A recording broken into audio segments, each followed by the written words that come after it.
So this part of tonight is about discipline, and I found it pretty interesting just looking at the discipline data and looking at what the kids had to say, that many of them are affected by disruptive students, and that was part of the reason that they gave earlier for a negative school experience. So what I'm going to do is I'm going to go through some data, and we're going to look at some data together, and we're going to make some determinations here as to what's happening, what kind of trends are happening with the data in Fort Bend. So I'm going to ask everyone to direct their eyes to the screen, and what we're going to do is we're going to look at what's going on. On this first slide, we have the percentage of students suspended in school at least once, okay? So when I'm going to first define in-school suspension.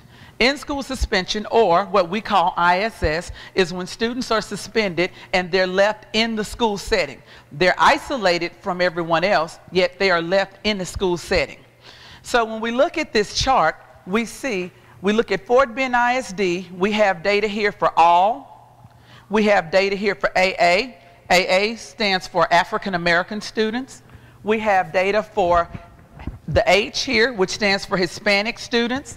We have W, which stands for our white students, and we have AS, which stands for our Asian students.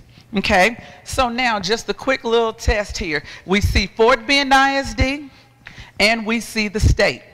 Can somebody tell me for all, what percentage do we see for Fort Bend ISD? 9.3, very good. All right, and so then we look at state. What percentage do we see for state? 9.9, very good. And so as we go across, we see the percentages. We've compared Fort Bend ISD to the state in every category. And as you see, we're pretty well aligned except in one area. We look at the white students, we see 5% and 7.9. All right, and so looking at three-year trends. Three-year trends for students who are given ISS. Let's look at this. 11-12, we see the data from the school year 11-12, 12-13, and 13-14. And then at the bottom, we see the change, whether there was an increase or whether there was a decrease. And when we look across here, what do we see the trend is? Is there an increase or is there a decrease? Decrease. We see that negative number there, so we know that it is going down. It is a decrease for our three-year in-school suspension. All right, now let's look at out-of-school suspension. Out-of-school suspension simply means when the students are suspended and they're not in an educational setting. They are away from school. Okay, so they are sent home and they do not come to school at all for those whatever amount of days. So we look at this, we see all.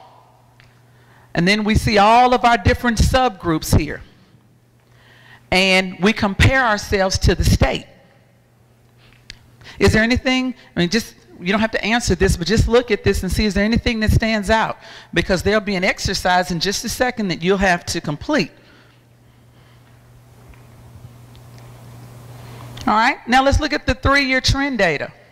When we look at this, we look at what's happened over the last 3 years at our out-of-school suspension. And what do we see? What kind of trends do we see? Are we going up or are we going down? Okay, I hear we're going down. Very good. We look all across, we see those negative numbers. So our trend says that we're going down. All right, and then we look at students who are expelled to a disciplinary alternative setting. Okay, so in our case in Fort Bend, we have two disciplinary alternative settings. We have Ferndale Henry and we have M.R. Wood.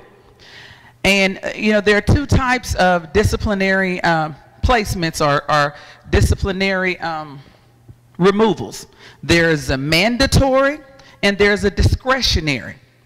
Now, you may say, well, what's the difference between those? Well, mandatory is something that, like, I'm caught with drugs, okay? Nothing else can be considered at that point. That is a mandatory removal. Doesn't matter if I've never gotten in trouble before. Doesn't matter if I'm an all-A student. None of that matters because those are mandatory removals.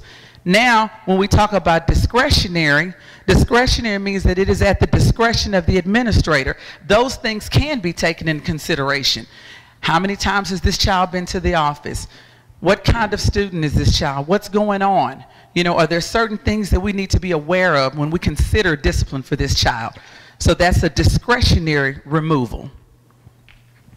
So when we look at that, we see across the board here what's happened in Fort Bend and what's happened in the state.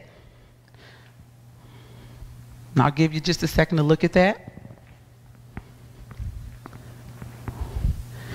And the discipline is kind of tricky because our number one goal is to respect the educational environment and respect learning. At all times, we have to respect learning. So we can't suspend and discipline kids for everything, but then we can't go to the left side and discipline them for nothing. So it's a balance that has to take place when we are looking at disciplining students. We look at our 3-year trends for the students who are expelled or sent to a disciplinary alternative program, and you see there from 11-12, 12-13 to 13-14, and you see the change across the board here. What do we notice here that we didn't see in the other slides? Okay. I hear you. I hear you saying going up. We're starting to see increases here. Okay. So just make note of that so then when we get to this, when we get to our activity sheet, you can talk about some things. So if you would pull out the pink sheet, everyone should have a pink sheet on their table. Okay? And we are using these as an opportunity to hear from everyone and compiling them so that we can collect the data and we can respond to the data. So if you would look at this pink form here, this pink form asks 2 questions. Okay? It should be underneath here. The first, what do you notice about the data on discipline? We've gone through several slides. So if you would, write about what you see and what you notice about the discipline. And then number 2, what can we do? We're asking you for your input. What can we do to reduce in-school and out-of-school suspensions while still creating an environment for learning?